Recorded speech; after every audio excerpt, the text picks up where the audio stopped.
Selamat pagi sahabat yang baik. Hari baru, percayalah pasti ada berkat baru. Hari ini kita akan berbicara tentang doa. Doa yang dijawab Tuhan. Kita akan berbicara dengan dua sesi, hari ini dan esok hari. Ya, kenapa? Karena begitu panjang kita akan bahas tentang doa. Sahabat yang baik, berapa banyak dari kita yang sering berdoa, merasa sudah punya waktu berdoa dengan Tuhan, tapi kita merasa bahwa doa kita seperti gak dijawab-jawab sama Tuhan. Berapa banyak juga kita yang menjadi undur dalam berdoa, malas berdoa, sehingga kita menjadi orang yang punya pola pikir gak berdoa juga hidup kita biasa-biasa aja, berjalan dengan baik. Berapa banyak dari kita yang berpikir seperti itu? Berapa banyak kita juga berpikir bahwa benar gak sih sebenarnya Tuhan mendengarkan doa kita?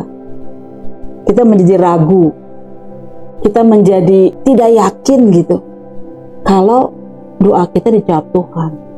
Kalau itu ada dalam pikir kita saat ini, dan kita sama seperti tema kita pada hari ini, pola pikir kita sama seperti yang tadi kita katakan di awal, bersukacitalah karena hari ini saudara akan mendapatkan jawabannya.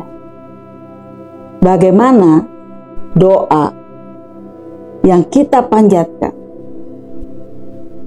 bisa dijawab Tuhan, sehingga sukacita, sehingga kesenangan, sehingga damai itu kita bisa rasakan pada saat kita tahu doa kita dijawab sama Tuhan. Doa seperti apa dan bagaimana kita akan bahas 2 hari ini dan besok. Sahabat yang baik, saya setuju dengan Anda. Tidak semua jawaban doa Tuhan itu dijawab dengan iya, sesuai dengan yang kita mau. Gak semua doa yang kita panjatkan sama Tuhan dijawab segera oleh Tuhan.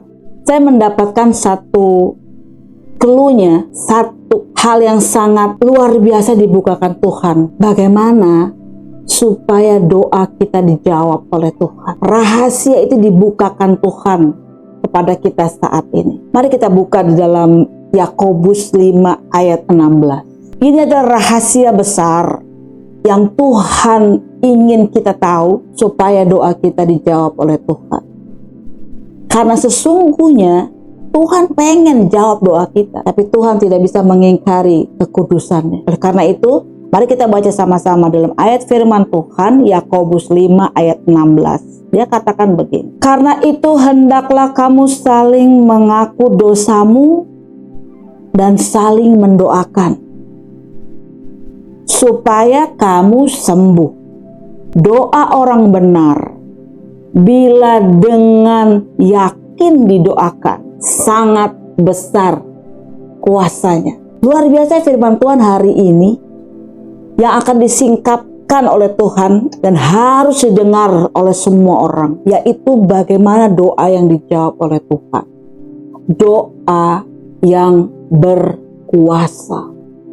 Artinya doa yang pasti dijawab Tuhan. Doa yang berkuasa, doa yang betul-betul tidak bisa tidak, Tuhan pasti jawab doa kita. Pertanyaannya adalah, doa yang berkuasa itu yang seperti apa?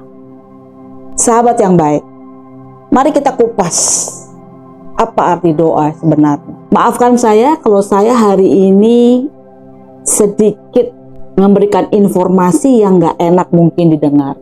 Maksudnya gimana? Apakah doa yang selama ini kita panjatkan, kita bawa ke hadapan Tuhan benar-benar sebuah doa, atau sebenarnya hanya sebuah informasi saja?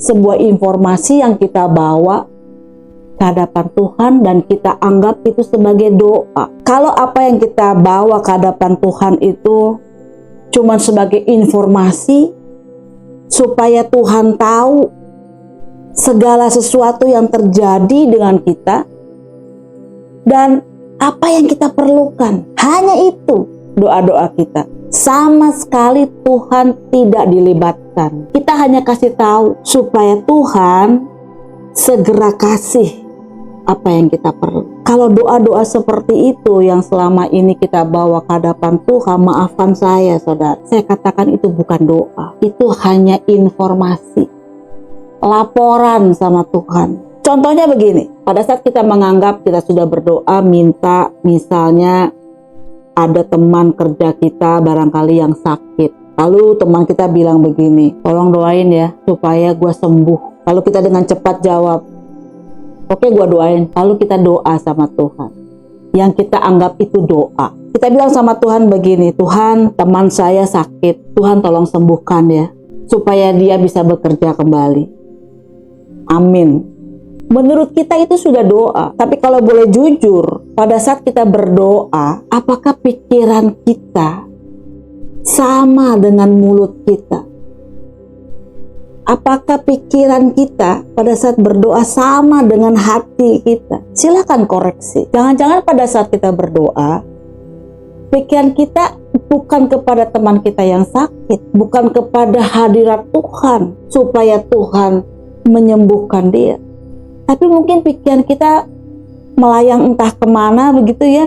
Mungkin pada saat itu kita sedang bekerja, ya, kita sedang banyak pekerjaan, sehingga pikiran kita bagaimana mengerjakan pekerjaan ini cepat selesai. Atau pada saat apa yang kita katakan doa tadi, pikiran kita mungkin sedang di rumah. Mungkin kita mikir ini anak-anak udah pada pulang atau belum ya, mereka udah makan atau belum ya. Jadi pada saat kita berdoa, pikiran kita gak sama dengan mulut kita. Dan hari ini saya mau katakan Anda sedang tidak berdoa. Anda sedang kasih informasi atau sekedar laporan sama Tuhan. Sahabat yang baik, saya jadi ingat ada satu perkataan yang sering sekali saya dengar pada saat saya di rumah. Saya 7 bersaudara, saya punya kakak nomor 3. Dia bukan orang yang sebentar-sebentar firman Tuhan, sebentar-sebentar bawa ayat Alkitab gitu. Enggak, dia orang biasa aja. Tapi ada satu hal yang menarik yang selalu dia sebut dalam hal doa. Kakak saya ngomong begini, Santi namanya. Dia bilang begini, lu kalau mau berdoa, jangan so holy lah, jangan so rohani gitu. Simple aja. Kalau mau doa lu dijawab Tuhan, pikiran, mulut, dan hati harus sama. Kalau lu bisa begitu, Tuhan pasti jawab doa lo. Itu yang dia bilang. Dan dia sering sekali mengatakan begitu. Saya baru tahu, ternyata itu adalah penjabaran firman Tuhan. Setiap kata yang keluar dari mulut kita harus berasal dari tubuh, jiwa, dan roh. Tubuh kita, roh kita, jiwa kita harus satu, kusuk, betul-betul kita mau satukan tubuh, jiwa, dan roh kita untuk berdoa datang kepada Tuhan. Jadi doa yang benar adalah doa yang melibatkan Tuhan atas diri kita, tubuh, jiwa, dan roh. Itulah doa. Dan kalau kita bisa lakukan itu, maka apa yang dikatakan dalam Yakobus 5 ayat 16, doa orang benar bila dengan yakin didoakan sangat besar kuasanya. Kadang-kadang kita datang kepada Tuhan bukan dengan tubuh, jiwa, dan roh. Kita datang kepada Tuhan dengan persiapan yang asal-asalan. Jiwa kita, pikiran, perasaan, kehendak itu enggak kita satukan dalam satu kesatuan. Sehingga kita datang kepada Tuhan bukan dengan sikap doa, tapi sekedar yang katanya berdoa. Paulus ngomong begini, aku akan berdoa dengan rohku, dia katakan. Tetapi aku akan berdoa juga dengan akal budiku. Jadi Paulus gak cuma berdoa dengan rohnya, tapi dia berdoa juga dengan akal budinya. Pikiran, perasaan, dan kehendak dia serahkan kepada Tuhan. Dia mau Tuhan dilibatkan. di dalam doa-doanya. Hari ini kita mau belajar cukup dengan mengatakan bahwa kalau doa kita mau dijawab Tuhan, ternyata tubuh kita ini pun harus dilibatkan, dilatih, diajak untuk hormat pada saat kita berhadapan dengan Tuhan dalam doa. Kalau saat ini, sampai dengan saat ini, kita melihat atau kita melakukan doa dengan sikap tubuh yang asal-asalan, saya percaya mungkin doa kita belum dijawab Tuhan. Karena kita masih salah dalam memperlakukan tubuh kita ini pada saat kita berdoa. Saya cuma mencontohkan saja, ada 3 sikap doa yang bisa kita tiru. Yang pertama adalah tangan yang menengadah ke atas. Sesuai dengan apa yang Tuhan ajarkan, saya percaya bila sudah dalam firman, maka itu adalah kebenaran. Maka itu berasal dari Tuhan. Dikatakan dalam 1 Timotius 2 ayat 8. Saya akan bacakan buat saudara.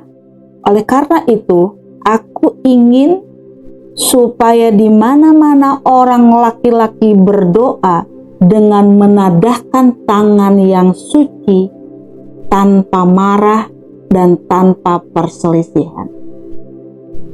Sikap doa dengan tangan menengadah. Itu yang pertama. Yang kedua, yang Tuhan ajarkan pada saat kita berdoa adalah berlutut.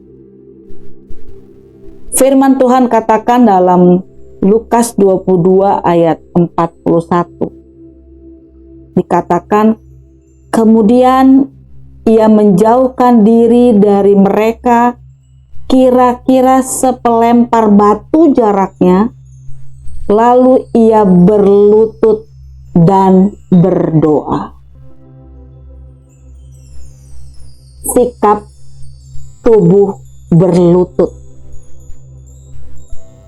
Dan yang ketiga adalah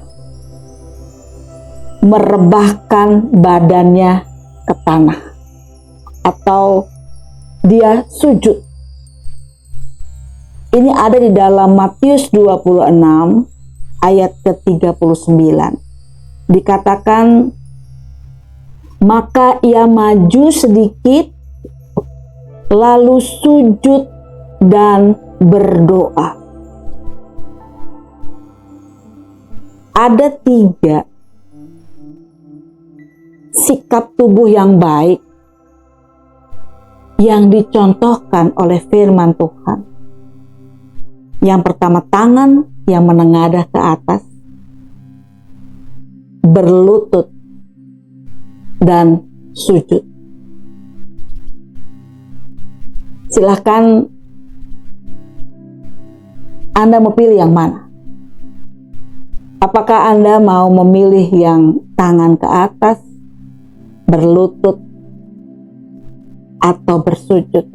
Silahkan pilih. Sikap tubuh yang seperti apa yang mau kita bawa pada saat kita berdoa? Sikap tubuh yang bagaimana yang kita mau lakukan pada saat kita berdoa? Silahkan Anda pilih. Atau kita mau belajar dari Elia.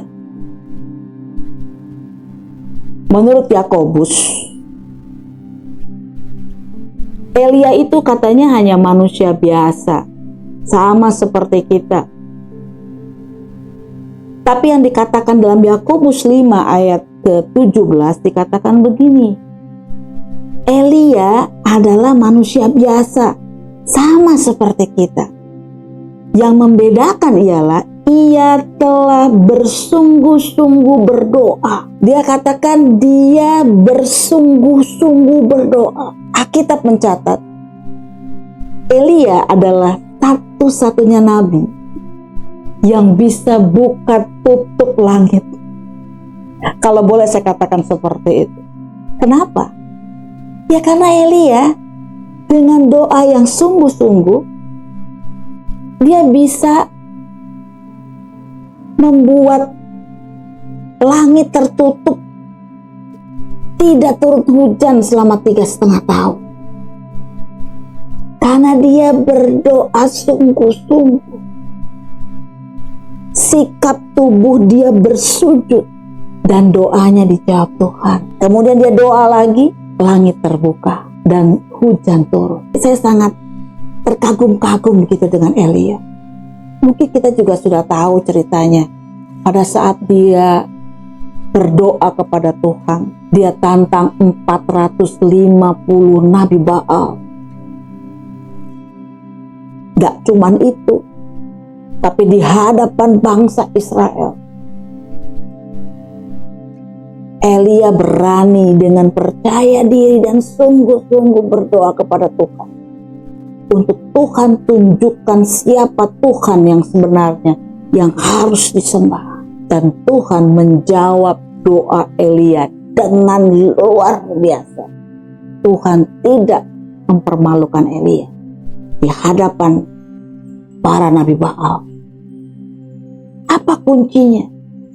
Sehingga doa Elia dijawab oleh Tuhan. Yakobus katakan, ia telah bersungguh-sungguh berdoa supaya hujan jangan turun.